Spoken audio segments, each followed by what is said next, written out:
जरा सोचो, आर्मी की स्पेशल फोर्सेस के एक ऑफिसर को धोखे से जेल में डाल दिया जाने की शुरुआत होती है एक सुनसान घर में, जहां कुछ लोग ड्रग्स पैक करते हुए उन्हें बेचने की तैयारी कर रहे थे। अचानक टेरी नाम का एक आदमी वहां घुस आया और उनका सारा पैसा चुरा कर भाग निकला, लेकिन कुछ ही पलों में पुलिस ने उसे पकड़कर गिरफ्तार कर लिया। इसके बाद उसके रिकॉर्ड्स की जांच करने पर पता चला कि टेरी पहले स्पेशल फोर्सेस का एक फौजी हुआ करता था और उसने अपने समय में काफी मेडल्स भी जीते थे। उसने अफगानिस्तान, नाइजीरिया और इराक जैसे देशों में यूएस की तरफ से लड़ाई भी लड़ी थी। उसका रिकॉर्ड देखकर सुपरिंटेंडेंट हार्वी ने टेरी को अपने पास बुलाया और पूछा कि आखिर एक फौजी होकर उसने चोरी क्यों की। तो टेरी ने कहा कि जब तक सरकार को फौजियों की जरूरत होती है तब तक तो उनका पूरा ख्याल रखा जाता है। अब फौज से निकलने के बाद उसकी बेटी काफी बीमार है और उसके पास इलाज तक के पैसे नहीं है, तो आखिरकार उसे चोरी का सहारा लेना ही पड़ा। ये सुनकर हार्वी ने उसे एक ऑफर देते हुए कहा कि वो उसे एक मिशन पर भेजना चाहता है। खबर ये थी कि जेल का वार्डन लूकस जेल में गैर कानूनी लड़ाइयाँ करवाकर पैसे कमा रहा था और साथ ही उसकी जेल में ड्रग्स का काला धंधा भी चल रहा है। उसकी माफिया डॉन्स के साथ भी पूरी जान पहचान थी, इसलिए उसे पकड़ना पुलिस के लिए मुश्किल हो रहा था। हार्वी चाहता था कि टेरी कैदी बनकर उस जेल में जाए और लूकस के खिलाफ सबूत इकट्ठे करे, ताकि हार्वी उसका सच दुनिया के सामने ला सके। उसने कहा कि अगर टेरी इस मिशन में कामयाब रहा तो वो उस पर लगे सभी इल्जाम रद्द कर देगा और सरकार उसकी बेटी के इलाज का पूरा खर्चा उठाएगी। ये बात सुनकर टेरी राजी हो गया। फिर हार्वी ने बताया कि जेल के कमरे में ही उसे एक फोन मिलेगा, जिसके जरिए वो सबूत इकट्ठा करके हार्वी को भेजेगा। इसके बाद टेरी ने अपनी बेटी से मिलकर उसे अलविदा कहा। फिर अगले ही दिन टेरी को जेल भेज दिया गया। जेल में लेफ्टिनेंट किलियन ने सभी कैदियों को जेल के नियम बताए और फिर उन सबके गले में एक इंजेक्शन लगाया गया, जो असल में एक चिप थी जिसके जरिए उन पर नजर रखी जाती। बाद में जब टेरी अपने कमरे में पहुंचा तो उसे बिस्तर के नीचे हार्वी का भेजा फोन मिला।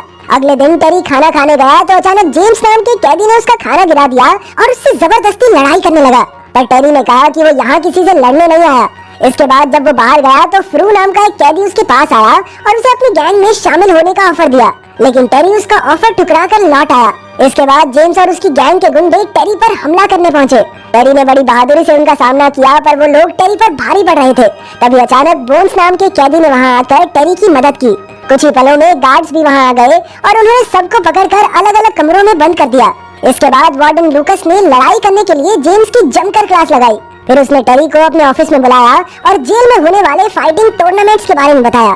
असल में लूकस पहले से ही जानता था कि टेरी फौज से है और जाहिर सी बात है कि वो एक अच्छा फाइटर होगा, इसलिए वो चाहता था कि टेरी भी मुकाबलों में हिस्सा ले। उसने टेरी को लालच देकर कहा कि अगर वो लगातार मुकाबले जीतता रहा तो जल्द ही लूकस उसे रिहा कर देगा और फिर आजाद होकर वो अपनी बेटी से मिल सकता है। इसके बाद उसने टेरी को फाइटिंग सूट भी दिया और ऑफिसर जीना को उसे एक नए कमरे में छोड़कर आने को कहा। उस कमरे में बोन्स भी था और जल्द ही उन दोनों में गहरी दोस्ती हो गई। इसके बाद टेरी ने फोन के जरिए हार्वी को बताया कि यहाँ गैर कानूनी मुकाबले करवा के जुआ खेला जा रहा है।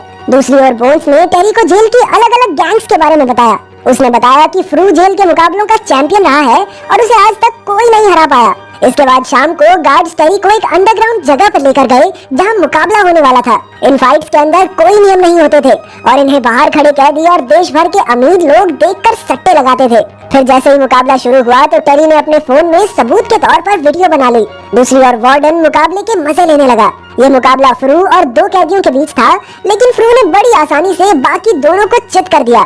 इसके बाद टेरी की बारी आई और उसे एल वेम्पीरियो नाम के कैदी से लड़ना था, जिसके दांत एकदम वेम्पायर जैसे थे। पर टेरी के दोस्त बोन्स ने उसे पहले ही वेम्पीरियो की कमजोरियों के बारे में बता दिया था, इसलिए टेरी ने एक ही मुक्के में उसका खेल खत्म कर दिया। मुकाबला खत्म होने के बाद फ्रू लूकस के पास पहुंचा और उससे अपनी रिहाई की मांग की, क्योंकि लूकस ने उससे वादा किया था कि चैंपियन बनने के बाद वो उसे रिहा कर देगा। लेकिन इस पर लूकस ने कहा कि उसे अभी एक और मुकाबला जीतना होगा, उसके बाद ही वो रिहा हो सकता है। अब फ्रू ने एक आखिरी चेतावनी देकर कहा कि अगर इस मुकाबले के बाद वो रिहा नहीं हुआ तो वो अपनी गैंग के साथ मिलकर पूरी जेल में हड़कंप मचा देगा। असल में फ्रू काफी ताकतवर था और वो जेल के ज्यादातर कैदियों का बॉस बन चुका था। फिर 2 दिन बाद टेरी को एक वकील मिलने आई जिसका नाम जेनेटी था। वो फौज की वकील थी, इसलिए वो उसका केस लड़कर उसे रिहा करवाना चाहती थी, लेकिन टेरी तो एक मिशन पर था, इसलिए उसने जेनेटी को केस लड़ने से मना कर दिया। इसके बाद वो बोन्स के साथ ट्रेनिंग करने लग गया, क्योंकि अगली फाइट बहुत भयंकर होने वाली थी। कुछ ही समय में मुकाबले का दिन आ गया और मुकाबला शुरू होते ही टेरी ने एक ही दमदार झटके में अपने ओपोनेंट को चित कर दिया। इसका मैच करवाते ही क्यों है, शुरू होने से पहले तो खत्म हो जाता है। खैर, इसके बाद वो चुपचाप अपने कमरे में लौट आया। बाद में उसने बोन्स से पूछा कि आखिर वो यहाँ तक कैसे पहुँचा। इस पर बोन्स ने बताया कि उसकी बहन के साथ किसी ने गलत काम करने की कोशिश की थी और बोन्स ने गुस्से में उसे मार डाला, इसलिए उसे जेल हो गई। तब टेरी ने कहा कि वो जानता है कि बोन्स बुरा आदमी नहीं है, इधर टेरी की ताकत देखकर जेल के बाकी कैदियों से अपने लिए खतरा समझने लगे थे, इसलिए एक दिन 2 कैदियों ने आकर अचानक चाकुओं से उस पर वार कर दिया। तभी ऐन मौके पर ऑफिसर जीना उसे बचाने आई। इसी चक्कर में एक कैदी का चाकू जीना को लग गया और वो वहाँ से भाग निकला, लेकिन टेरी ने तुरंत जीना को मेडिकल रूम पहुँचाकर उसकी जान बचाई। बाद में लूकस ने टेरी को बुलाकर जीना की जान बचाने के लिए शुक्रिया अदा किया। अगर वो मर जाती तो लूकस की नौकरी जानी पक्की थी। खैर फिर टेरी ने लूकस से कहा कि वो फ्रू से मुकाबला करके जल्द से जल्द यहाँ से रिहा होना चाहता है। लूकस जानता था कि फ्रू के गुंडों ने ही टेरी पर हमला किया था, इसलिए उसने अपने गार्ड किलियन से कहकर उन्हें मरवा डाला, क्योंकि उन्होंने जेल के नियमों को तोड़ा था। अपने साथियों की मौत से फ्रू भड़क उठा और वो टेरी को चुनौती देने जा पहुंचा, पर टेरी उस पर बिल्कुल ध्यान न देते हुए अपनी ट्रेनिंग में लगा रहा। इसके बाद उसने हार्वी को मैसेज करके बताया कि जल्द ही उसका मुकाबला इस जेल के चैंपियन से होने वाला है। आखिरकार मुकाबले का दिन आ ही गया और लूकस ने जोरों शोरों से टेरी और फ्रू की फाइट का आगाज किया। जल्द ही मुकाबला शुरू हुआ और देश भर की जनता अपने पसंदीदा खिलाड़ी पर सट्टा लगाने लगी। कुछ ही पलों में दोनों खिलाड़ी एक दूसरे पर भारी पड़ने लगे। शुरुआत में तो मुकाबला टक्कर का चल रहा था, लेकिन जल्द ही टेरी ने अपने जबरदस्त हमलों से फ्रू को धूल चटा दी। इसके बाद उसने हार्वी को मुकाबले के सबूत भेजे, पर उसे कोई जवाब नहीं मिला। इधर फ्रू की हार के बाद सारे कैदी टेरी को अपना हीरो समझने लगे थे। अब टेरी चैंपियन बन गया था, इसलिए लूकस ने उसे अपने साथ हाथ मिलाकर कैदियों पर हुक्म चलाने का ऑफर दिया, लेकिन टेरी ने इससे साफ इनकार कर दिया। खैर इसके बाद लूकस ने उसे अपना खुफिया बिजनेस दिखाया, जहां वो ड्रग्स बनाकर दुनिया भर में सप्लाई करता था।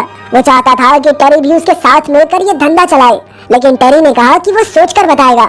इसके बाद उसने चुपके से सबूत के तौर पर थोड़े ड्रग्स चुरा लिए। बाद में लूकस टेरी को ऑफिसर हार्वी के पास ले गया और तब जाकर ये खुलासा होता है कि लूकस और हार्वी तो पहले से ही मिले हुए थे।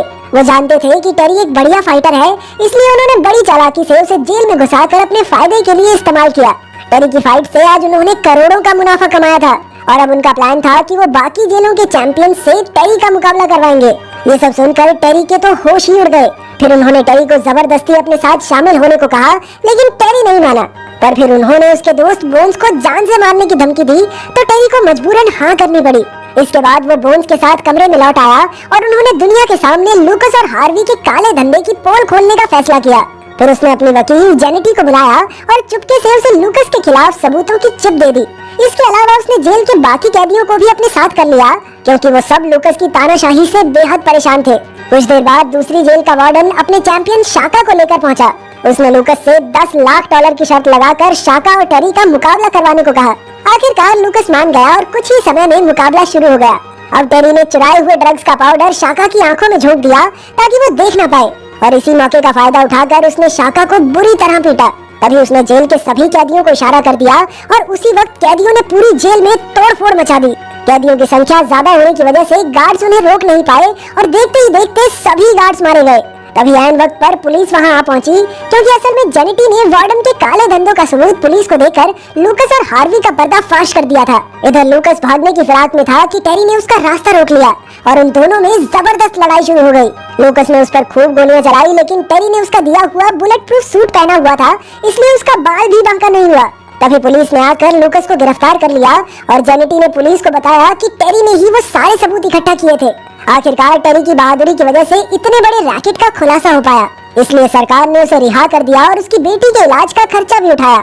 जब टेरी जेल से निकला तो सभी कैदियों ने उसके लिए तालियां बजाई। बाद में जब उसकी बेटी को हॉस्पिटल से छुट्टी मिली तो वो उसे गले लगाकर घर ले आया। उधर लूकस और हार्वी को उम्र कैद की सजा हुई, लेकिन अब उनके हाथ में अपनी हालत पर पछताने के अलावा और कुछ नहीं था। अगर वीडियो पसंद आई तो लाइक कर देना, चैनल को सब्सक्राइब कर देना। मिलते हैं अगली